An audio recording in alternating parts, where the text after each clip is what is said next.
The way we got Roastar started was looking at and discovering who coffee roasters were and what their problems were.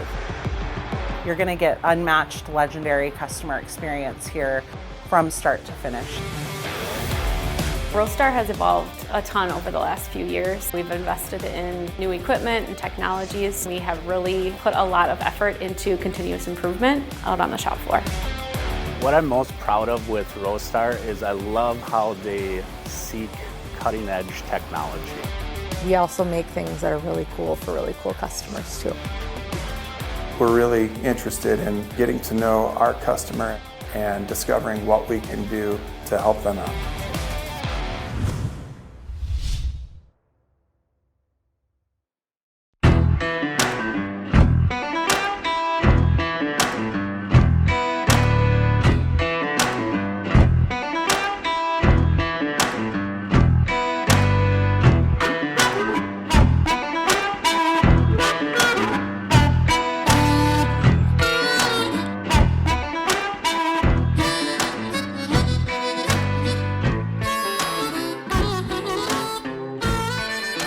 Sounds great. Great. So, hey there, everyone. Welcome to the Coffee People Podcast. I'm your host, Ryan Woldt. This show is presented by Roastar Coffee Packaging, found online at roastar.com. Coffee People Podcast is part of our Roast West Coast Coffee Network. You can go to our website at coffeepeoplepodcast.com. You'll find recaps of this show, our Coffee Smarter podcast, so much more. And if you haven't poured yourself a cup of coffee yet, now is the time to get started. Our guest today is Tim Williams. You can find him online at Tim. What's your email address? I got the wrong thing written down here. Probably Instagram is probably the best place to hit me up. Either through the World AeroPress Championship or at Tim Styles is my personal account. We'll make sure we have all of those in our podcast notes where you can just click the link. You don't have to think about it too hard. Welcome to the Coffee People Podcast, Tim. I appreciate you being here. You didn't mention it, I think, but you're also the founder of Fieldwork Coffee. You're the director of the AeroPress World Championships. You have this long, prestigious resume. So my only real question for you is, who are you? And that's the question I ask myself every day. In simple terms, I guess a coffee person, and a coffee person who's been knocking around in the industry for a fair while now. I would say I'm one of the luckier people in coffee, being in the right place at the right time on a number of occasions that all led to the situation I'm in today, which is, as you sort of outlined, running the World AeroPress Championship, which I've been doing for 10 or 11 years, and running my own roasting business here in Melbourne, Australia, called Fieldwork Coffee. Those two things can be reasonably busy, and then also being a father of three keeps the rest of life pretty occupied as well. I'm a father of one dog, and that is more than plenty for me. You know, all of that is obviously stuff going on in your life right now, but I'm hoping we can go back in time a little bit and talk about what was your first kind of memory of coffee, or your first experience that kind of made you think, oh, this is something that it's piqued my interest. Yeah, there's actually a few sort of milestone moments. I first started drinking coffee purely as a functional beverage. I was always into Formula One car racing, which, if you live in Australia, is not on at 2 p.m. It's on at 11 p.m. The races start, and they tend to go to about 1 a.m. For most of the races around the world. So was there like a 14-year-old, 15-year-old wanting to stay up on a Sunday night and watch Formula One racing?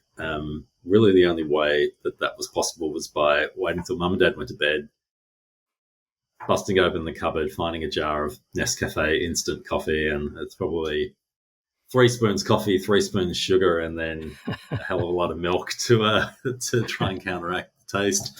But that was like really, a lot of people have a lot more romantic stories about how they got into coffee, but mine was purely like a functional thing. Just as a beverage that I drank, I didn't really particularly care about it beyond its functional benefits. But then when I was 18, I was moving to Melbourne from my hometown, which is about an hour away, and going to university. And I needed a bit of kind of walking around money for the week, and I needed a part-time job, and saw a job advertised for a coffee maker. I thought that sounds really easy. I'd done a 2-hour course as part of like a hospitality program, and thought, well, I already know how to do that as well. So that's a no-brainer. I'll go and do that. I applied for the job. I slept through the interview. I called the owner of this shop at 10 in the morning or something when the interview was at 8:30, and said, all right, I slept through. There's probably no point in me coming and talking to you, is there? And he said, no, probably not. But I'm here till 11, so if you can make it down, we'll have a chat. And he must have been very desperate because he gave me the job anyway. And I don't think I was ever late again. You proved at the beginning how much you needed that job. Obviously. And I ended up working there for quite a while. It was a pretty old school, like Italian place. It was actually a bratwurst stall at the Queen Victoria Market here in Melbourne. But it just happened to serve 500, 600, 700 cups of coffee a day as well. Tiny, tiny little space, huge volumes out of there, and a family-run Italian business. And I learned so much there about being organised, about having standards, about managing your stock in and out, presenting, facing up shelves to look amazing. Like, it would be really easy to say it's a bratwurst shop at the Queen Vic Market. It's just like some sausages and coffee. But the way that business operated was, really inspiring. And I really enjoyed going there every day, making coffee, working in hospitality, starting work at 5, all of that kind of thing. And uni, I just wasn't enjoying. So the sort of the seesaw between the two started to sit much more into the work category, and I pretty much just stopped going to uni and started going to work instead. So that was sort of like my launch into coffee as something I got paid for and a career, or more at that point, probably just more of a job and something that I did for money, but outside of work, I didn't think about coffee very much apart from brewing coffee at home to drink. Was there any pushback from the family about leaning away from university and into coffee? I think about that. Horrified.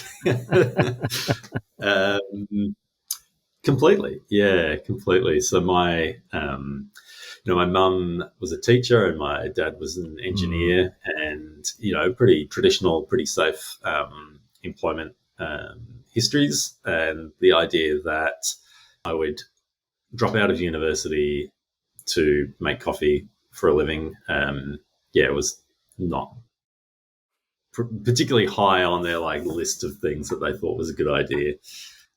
I think they still think it's a bit like, at some point I'll get a real job. But something must have caught you. Where did you kind of go from there? You have a job and you've been working for a while.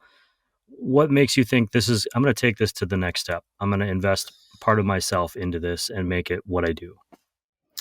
There was a point when I was living in a neighborhood here in Melbourne called East Brunswick, and driving to a job somewhere else every day. And depending on the route that I would take, I would go past this place that I assumed was a cafe. There was no signage at the front. There was just, some wooden boxes that were seating, and there were lots of incredibly cool-looking people hanging around, bustling in there. This is sort of before takeaway coffee was a big thing.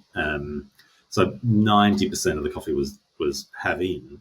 So it wasn't like people streaming out with takeaway coffee cups to really let you know this was a coffee place. But one day I decided, okay, I'm early for work. I'm just going to stop. I'm going to see what this place is all about. And I went in, and it was bustling, a whole bunch of people behind the counter, every seat taken. And I didn't really know where to go. I felt really out of place. And there was a till, and went up to the till and said, I'll just get a flat white to take away.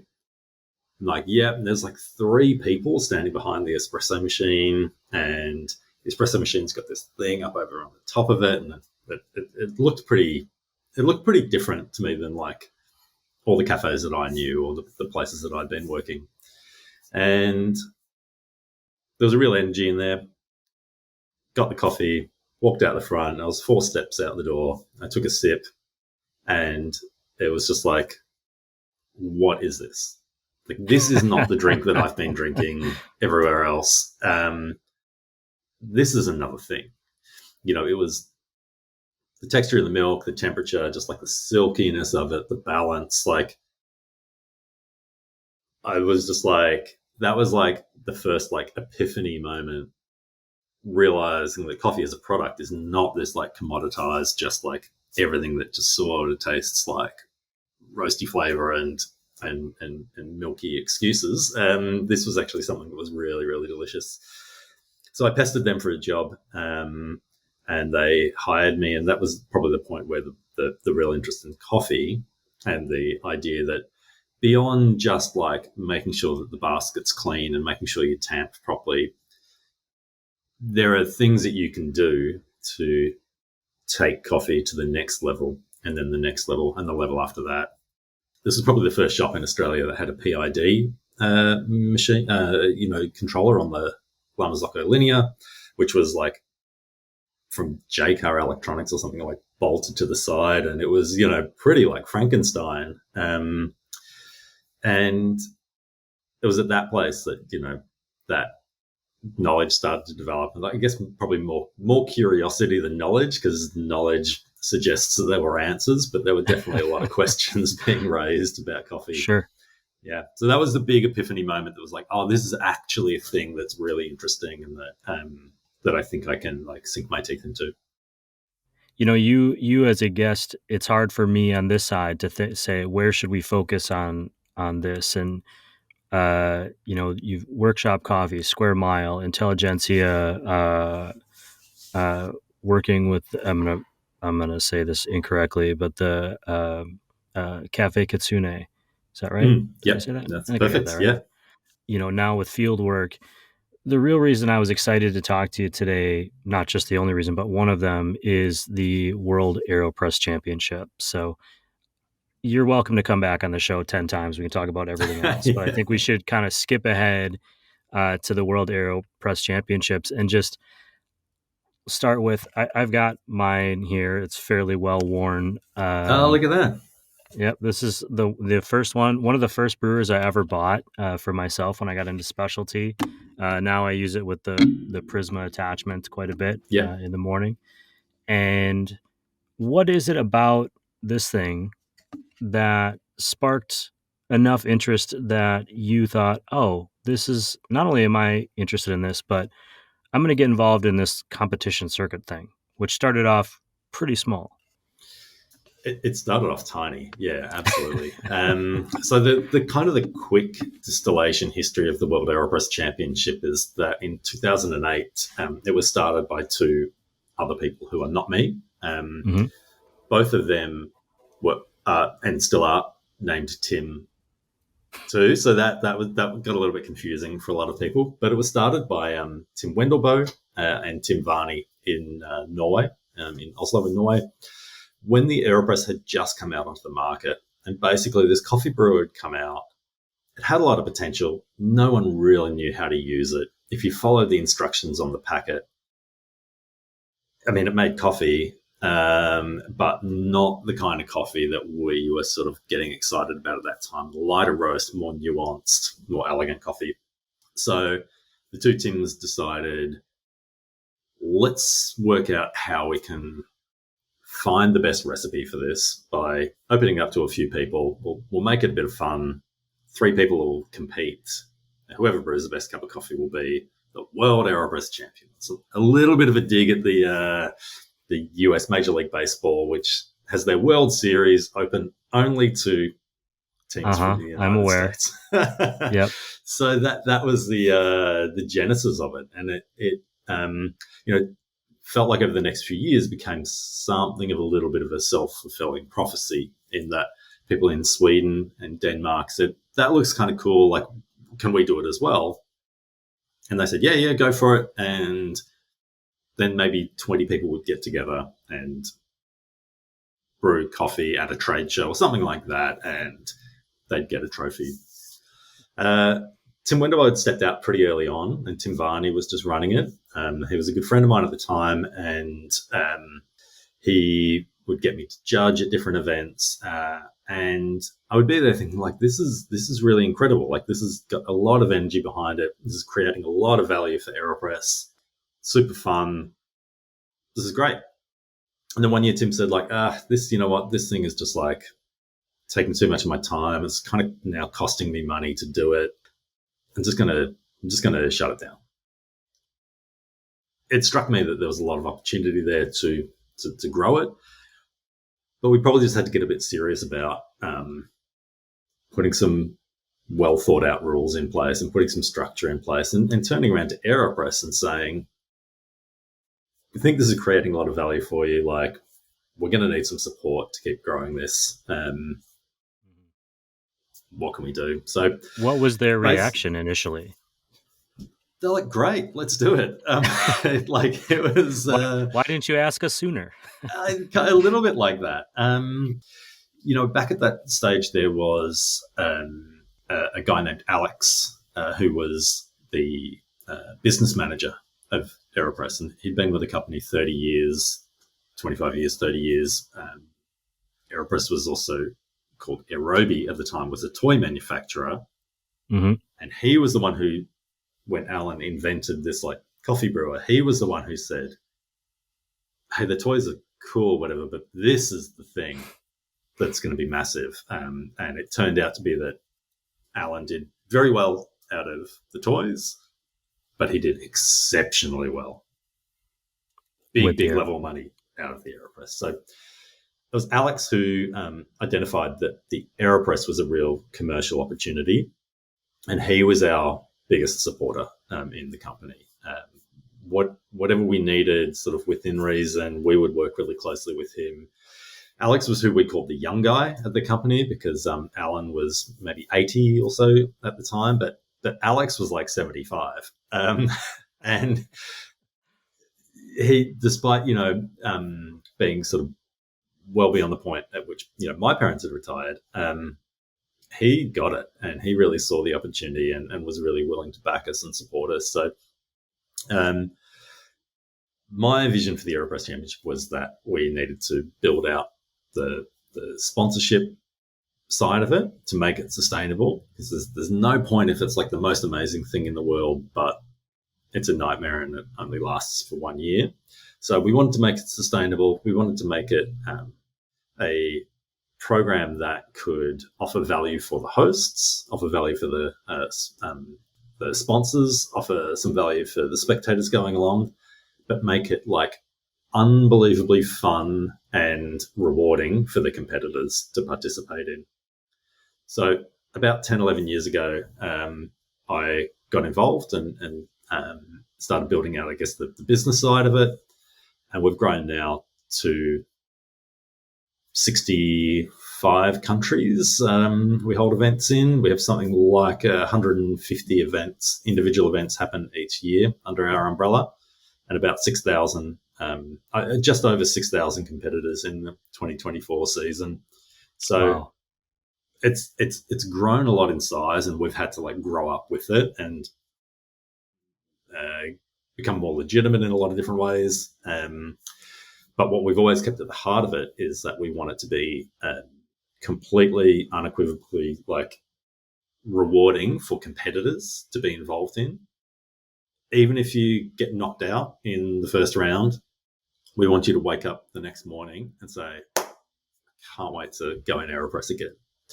So that's been our guiding edict, and we've tried to really nurture that community, support that community, because we figure that, the day the competitors don't want to show up anymore is the day that, the sponsors walk away, the hosts walk away, the whole, house of cards collapses at that point. We need to keep our community of competitors and participants really strong, and we haven't always done that perfectly, but we we use that as our North Star for all our decision making. Sure. I should point out I use Tim Wendelbo's recipe when I brew AeroPress in the morning, which I got from the AeroPress app. There's certainly a lot of resources out there. Yeah, that's like the 12 gram to 200, like that kind of.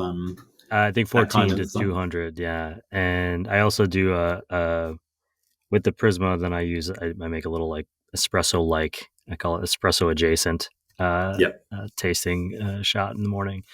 Very cool. Over 10 years, you must have seen just a lot of changes, and obviously managing growth is always a challenge to not get into this movement piece of your job, of your career, right? Like constantly moving forward and forgetting to like stay invested in today, right? That's always a challenge.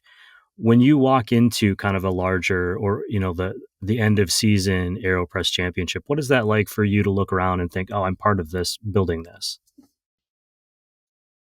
It's probably only in the last couple of years that I've taken the time to step back and appreciate that and feel rewarded by that. That weekend, it's now the World AeroPress Championship final now runs over 3 days, and it's a pretty intense 3 days. It's pretty hectic, and so it can be hard to use that opportunity to reflect and to enjoy it and to be present in the moment. My role in the actual world final remains being stage manager and coordinator. So that's pretty hectic, moving all the competitors around and making sure judges are in the right places, and I'm backstage with a headset, all of that kind of thing. But my role kind of finishes as soon as the 3 finalists go onto the stage. If I get the right 3 people, I get them together, I get them the coffee, and I get them onto the stage, then there's nothing left for me to do. At that point, I drop the headset and I usually walk out into the crowd where most people don't recognize me, and I stand there as a spectator and watch. So I did this first in Vancouver in 2022 when we had this amazing venue. And that was a really rewarding moment. 2023, I did the same thing with when we were here in Melbourne, and the nice thing was that my entire family could be there. So I got to stand there with Gerard, the CEO of AeroPress, and my family on the other side and really enjoy that moment. When we were in Lisbon, just September last year, I took the headset off. I went to walk out into the crowd, and I couldn't find any space to see the stage. It was the whole space was so packed that I did a lap. I went upstairs. I went to the balconies. I went back down to the floor. I'm like, well, I've got the right pass. I'm going to go back on the stage and watch it from there. And at that point, we brought all the competitors up onto the stage to watch the final round and the presentation from there. So it's not something that I did in the early days. In the early days, when we finished the World Championship in 2018 in Sydney, there was a big after party. Got everyone organised at the after party. My wife and I were staying at a hotel in Sydney.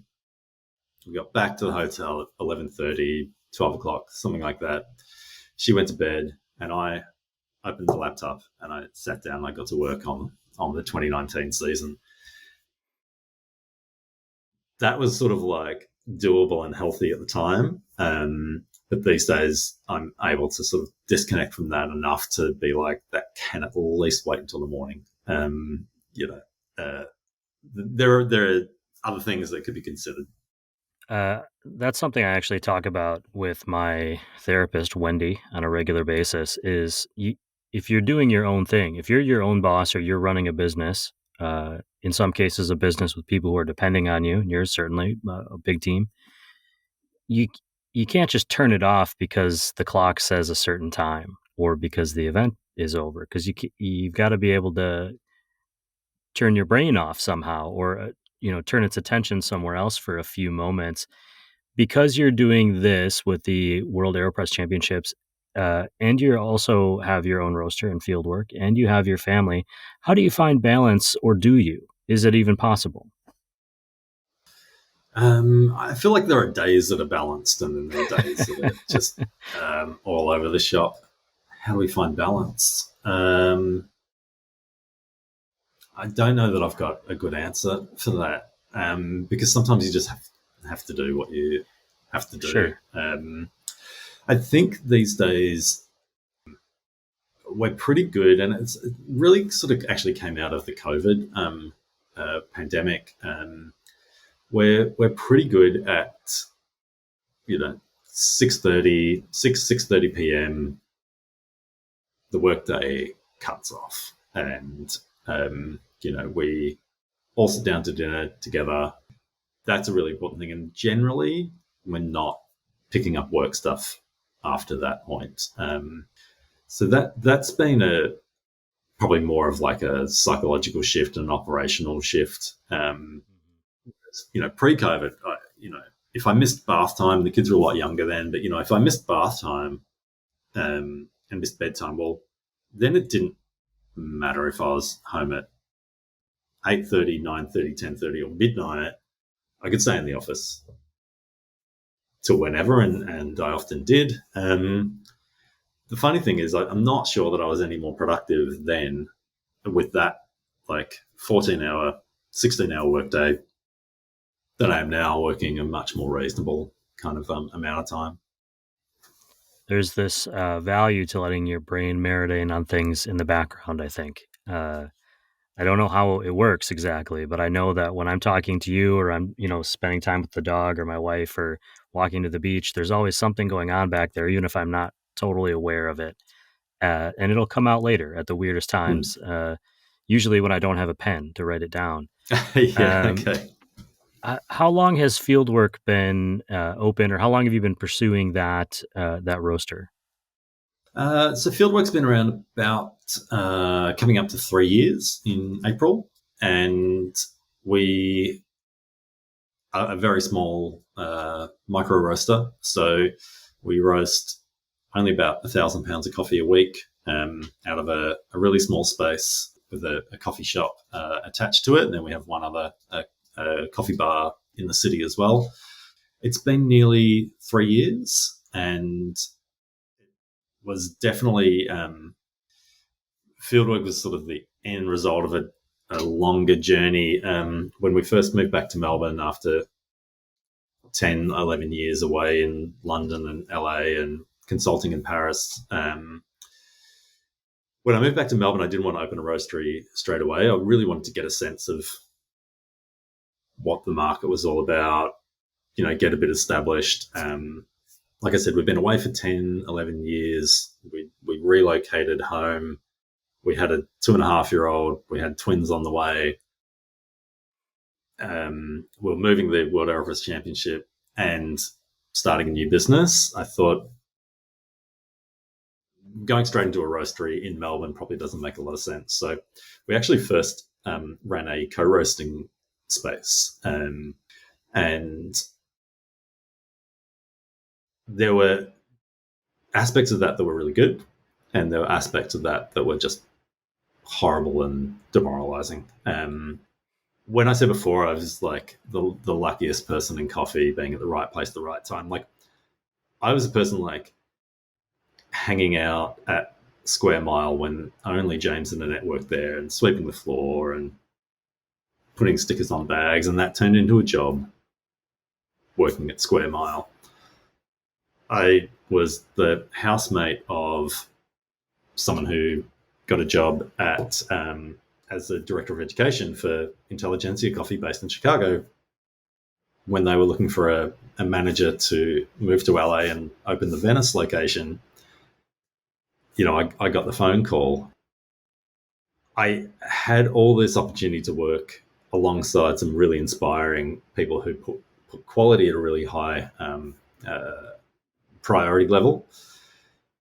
And then when we opened the Roasting Collective here in Melbourne, I was just amazed because I'd never worked at a mid-tier, low-tier roastery. I didn't know what was deemed acceptable in a lot of operations. It never occurred to me that if you ran out of the Kenyan component that you're supposed to be roasting, that you just stick something else in because no one's really going to know the difference. Like, that does not happen at Square Mile. That did not happen at Workshop. That does not happen at Tim Wendelboe. Like, so it was a little bit like, oh my God, I got my fingerprints all over this thing. And I think a lot of what's happening here is like awful. Like, it was one of our objectives with the Roasting Collective was that if you get more closely connected to your coffee, that you start to care a lot more, that you want to know more about how it's grown, that you want to buy better, that you won't accept past crop or agey coffees, that you'll really, get on that journey to push your standards. And maybe 1 in 30 clients had that motivation. And for most of the rest, what our business got used as was, how do we cut our costs? How cheap can we get our coffee to be, under the banner of we're doing it with these experts, and that just was not fun.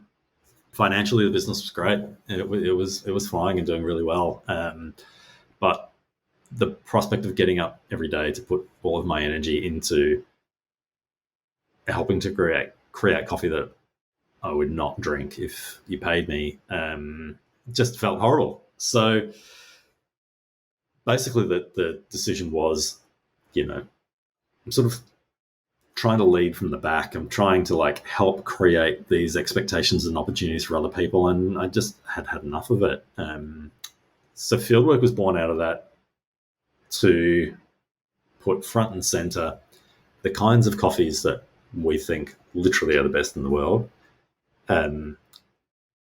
Buying in a forward contracting way as much as possible, working in a direct way as much as possible, sourcing, roasting, iterating profiles to a really high standard, and then presenting them to customers that care.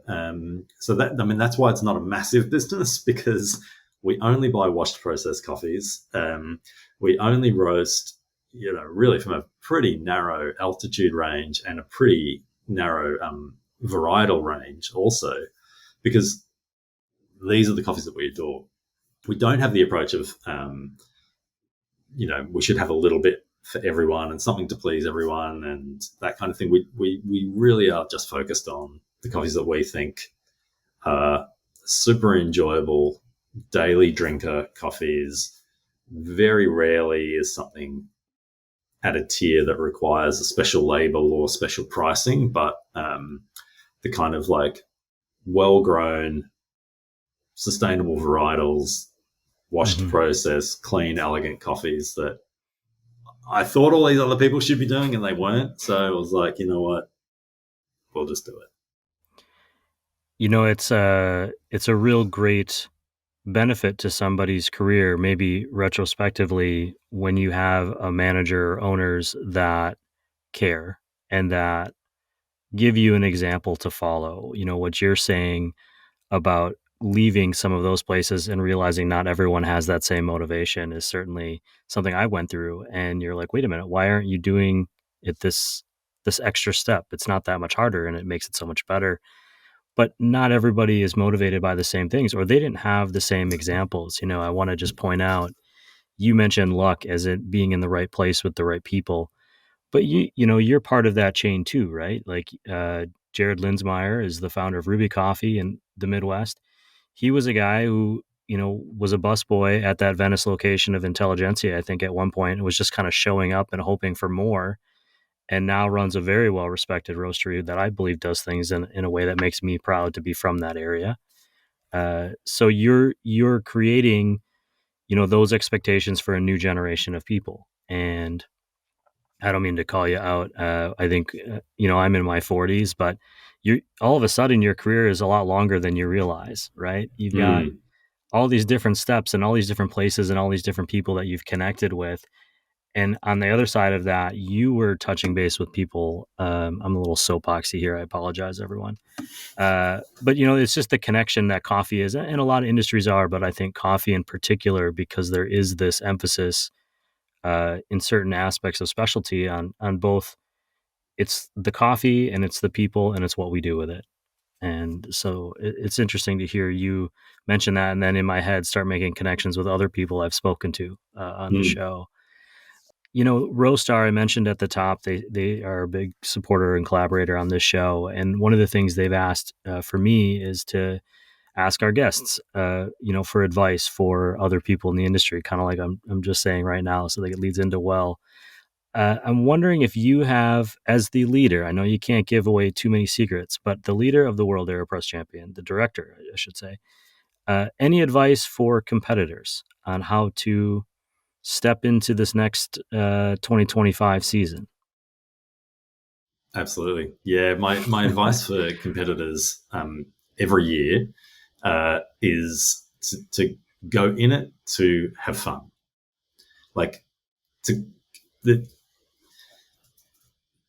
You win a lot if you win, right? There's prestige, there's a trophy.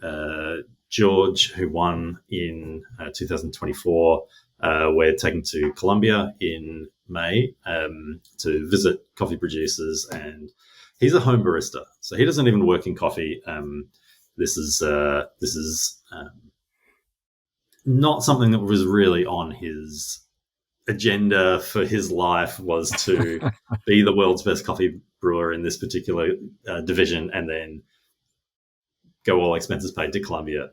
There is a lot that you win, and you should definitely be wanting to win to get involved. But it's not a winner-takes-all value proposition for competitors. The other, 63 competitors that came to the World Final in Lisbon, most of them had an amazing time, made 60 new friends, learned a lot about Lisbon coffee culture, about the coffee culture of the person who was next to them in the competitor prep area, really got connected to a global community that they are an indelible part of. And if you go in there with that mindset of being part of that experience and connecting to the people at the regional level, at the national level, and then hopefully at the world level, you're going to, whether you place first, second, third, or 50th, you're actually going to walk away from that year with a wealth of experience, a wealth of connections that you really won't have the chance to cultivate in any other way. So absolutely, it is good to work on your recipe, to brew really tasty coffee, to get everything that you can out of the coffee that's part of the competition. You should absolutely be doing that. But make sure you're doing the other 50% as well, which is coming along to the welcome event, getting to know the people who you're competing against. They're really only adversaries in the cup of coffee. They're your allies in almost every other facet of your life. So getting to know them, there is so much value for you to extract outside of just winning the competition itself. How much do you engage with this competitive circuit, the community of the AeroPress community, when it's not at an event? I mean, is there a lot of back and forth between you and or your team and the people out there, or is it kind of you come to the event and that's where our bandwidth ends? No, we are now a 12-month-a-year operation. It used to be that there was an off season, but there isn't any longer. Actually, there hasn't been for a few years now. Because we license events in 65 countries, we're also doing, I won't announce too much, but I'll give a little teaser. We're actually going to be doing something in the US this year that'll be really exciting as well for the 20th anniversary of the AeroPress itself. We work all year round. Apart from I take a couple of weeks in January for getting off the island time with the family and actually disconnecting, but all the rest of the time we're on. The most important thing, well, not the most important thing, but something that I think a lot of people fail to understand about the World AeroPress Championship is that it's the whole thing is run by two people. So the entire network, all of the sponsorship, all of the event planning, all of the hosting relationships are managed by Grant Gamble, who has been my partner on the AeroPress Championship for a number of years now, and me. And we coordinate the whole thing together. We obviously have support from AeroPress and from our sponsors. When we do events, we pull together a team of we call them volunteers, but we also make sure they get paid. Paid volunteers, is that a thing? We bring together a team to actually do the event delivery at the World Final. But the rest of the year, it's just the two of us. So we're intimately connected with our hosts around the world. Just this morning, I'm answering questions with our host in Poland. He's looking at expanding. We just approved events in Iran and Armenia for the year. It's constant back and forth with our host network. Where can people go to find information on becoming part of the upcoming competitions or the regional competitions? Is there a website? Is it social media, Discord? Where should they go? Yeah, so either to our Instagram account, which is aero.press or aero.press, or to World AeroPress Championship.com. Both of them are going to get you to a page where you can express your interest in becoming a host or find out where local events are happening around you. We work on a regional to national to worlds sort of structure. So you can, in most places, find an event not too far away from you. We're still working on Africa. We don't have as much coverage there as we'd like. But like in Poland, for example, like there's 22 regionals take place in Poland. So there is one, no matter where you are in Poland, there's one near you. So yeah, that social media account or our website are going to be a great place to find more information. That 2 weeks that you get away, or that couple of weeks in January, I'm not going to ask where you go or what you're doing. I want to stay, out of your personal life there. But I do want to know is if you're away from home and you stop into a coffee shop, that looks pretty good, what do you order? It really depends on the shop.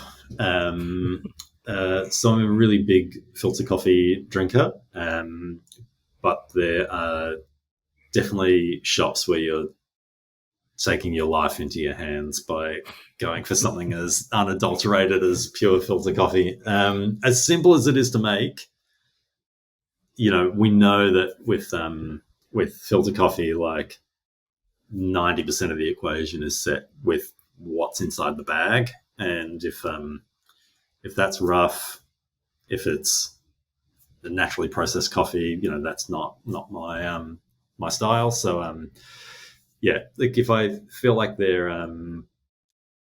in tune, if they know what coffees are on their menu, then I'll go down the filter route. But generally, I'll order a milk drink, like a milk-based drink, because I think your likelihood of getting something that's like reasonably enjoyable is much higher with a milk-based beverage than it is with filter coffee. You just said something that struck a chord, which is if they know what coffees are on their menu. I can't express how many times I'm surprised when I ask a barista or a server a question, something simple on their menu, or how they prepare it or cook something. I know you have quite a appreciation for food as well, and they're like, oh, I have no idea, and I'm like, is it because you don't care? Is it because your management didn't teach you? What happened to this point where you were at a table or at a counter and you said, well, I don't know, and you just kind of left it at that? It always surprises me. Well, let me put a question back to you then. Like in that, and I have that situation happen all the time, and I think it's really unfortunate. And then I come to the conclusion that it's like, well, I'm the outlier. Because if this was happening 4 or 5 times a day, surely the managers would do something like a post-it note on the Square console or something like that. That's like the coffee's from Brazil. There's a lot of factors that I think go into it. I think I'm more empathetic to it now than I would have been when I was running a place, say 10 years ago, where I would have been furious. I would have been like, what Mm. is the problem? We need to work on this. Why are you not caring as much as I'm caring? Mm. And I think now I'm more aware that, one, people have a lot going on. This might not be my server's primary focus. Maybe they're a student or a parent or a whatever. Maybe it was just as simple as they walked in the door, got thrown on the floor, and I was the first person they talked to. And so I try not to take it too much to heart. I just ask the questions that I want to know and, hope to get an answer.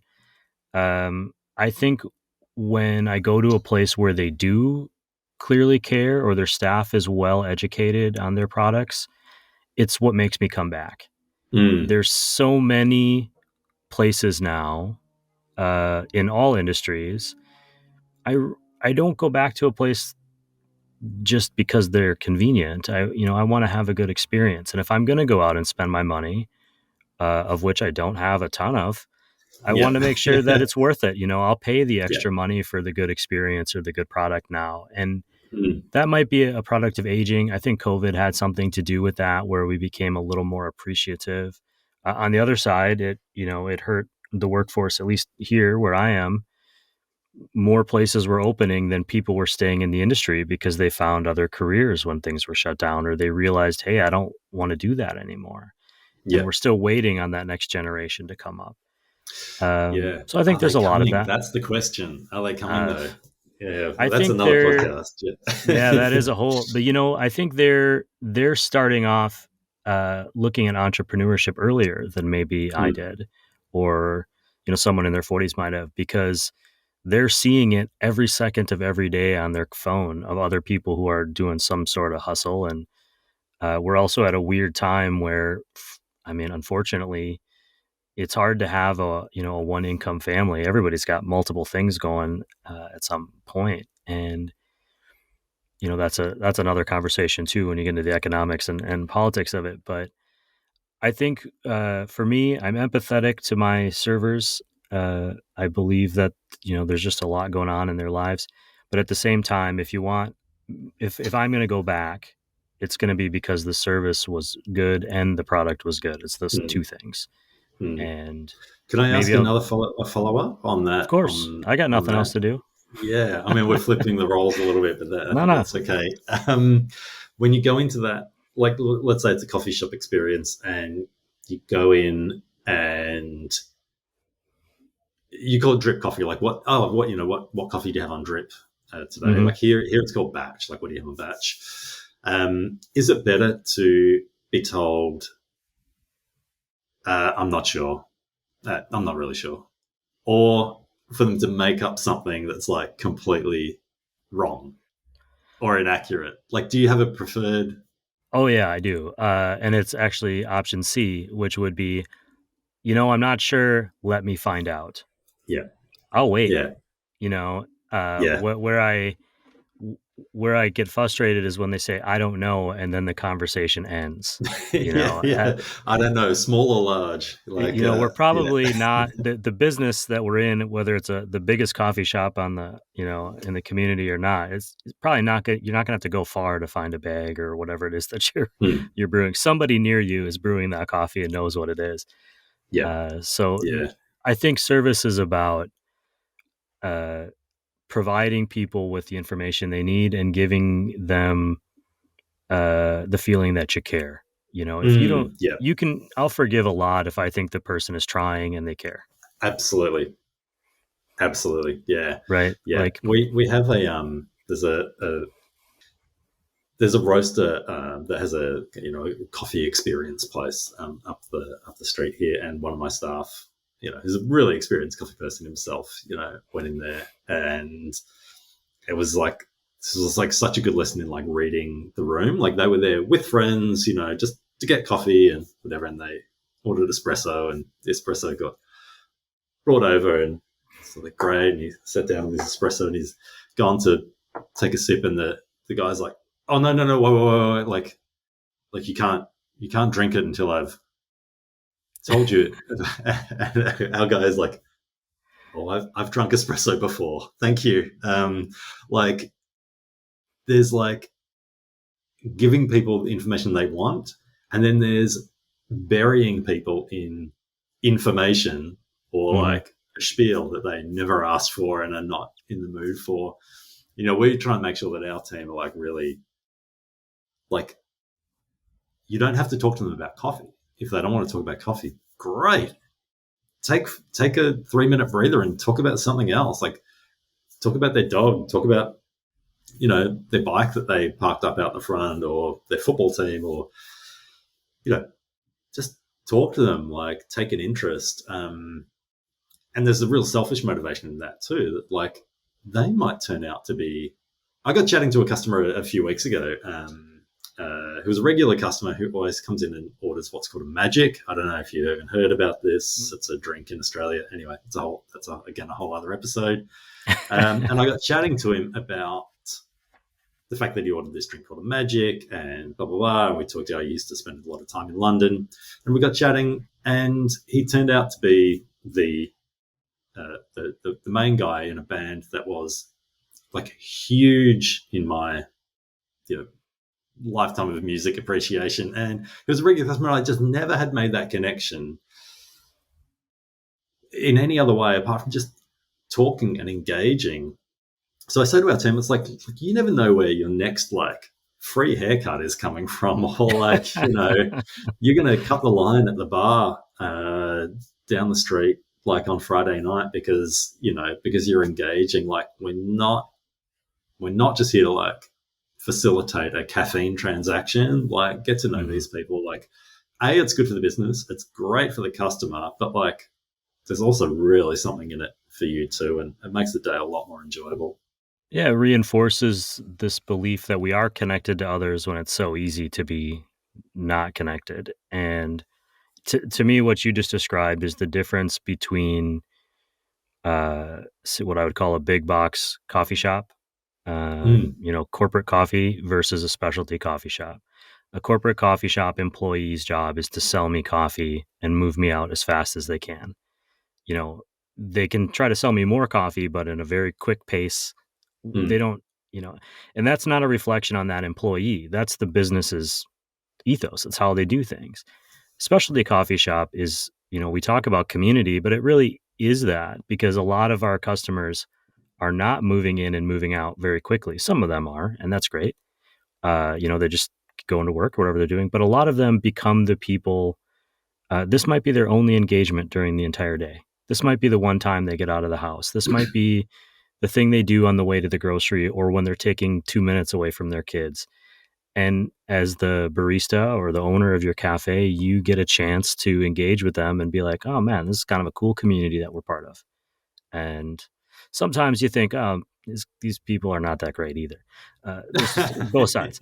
But, that's the difference to me between specialty and corporate. And, depending on where you fall and what you want in your life, that's what you'll choose. I agree 100%. And I think, I don't know if you know Kyle Glanville, who he was at Intelli. He employed me at Intelli, and he went on to do G&B and Go Get 'Em Tiger in LA.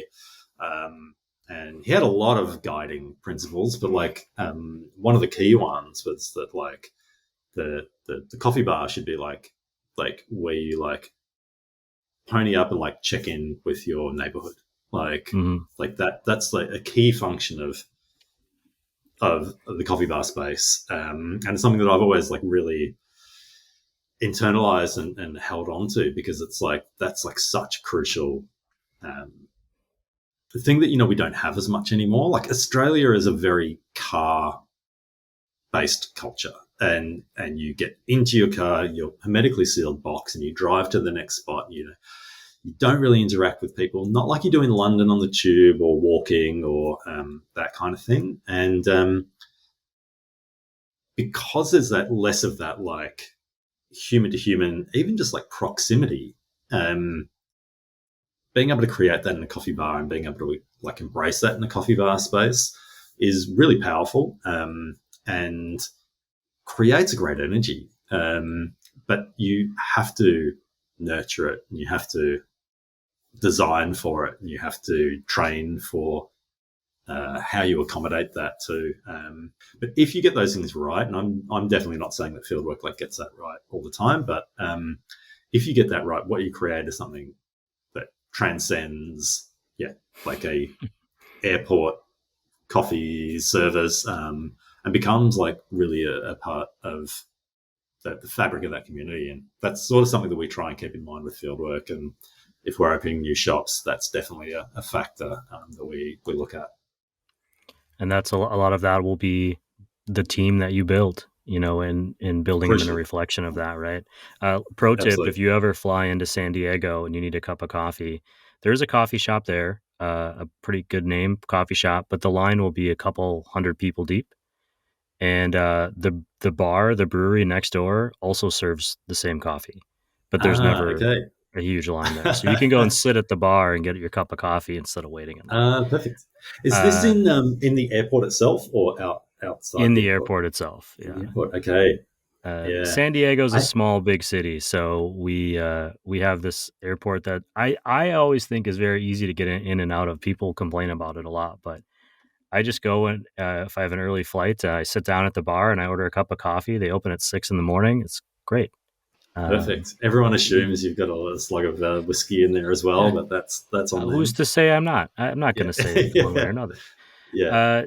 Tim, I've been asking guests this because it's something that I've been trying to focus on more in my life since I have the opportunity. But are there any sort of charitable or nonprofit efforts that you support or you encourage others to explore? I know that's something we didn't get a lot of time for today, but is part of your life.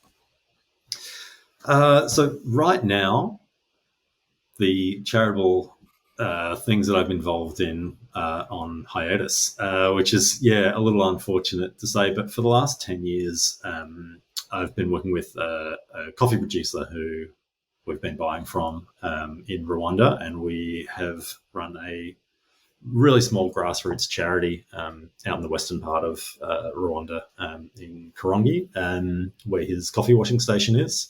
And it was a project we called the Hacea Project. The basic premise being that so much of the smallholder farmer economy and domestic economy was based upon selling cherries, and either sold cherries and it went well, they didn't sell cherries and it went badly. And I got approached by a coffee festival in Manchester about 10 or 11 years ago to say, we want to donate our door sales, our ticket sales, to a grassroots coffee project that really benefits coffee farmers.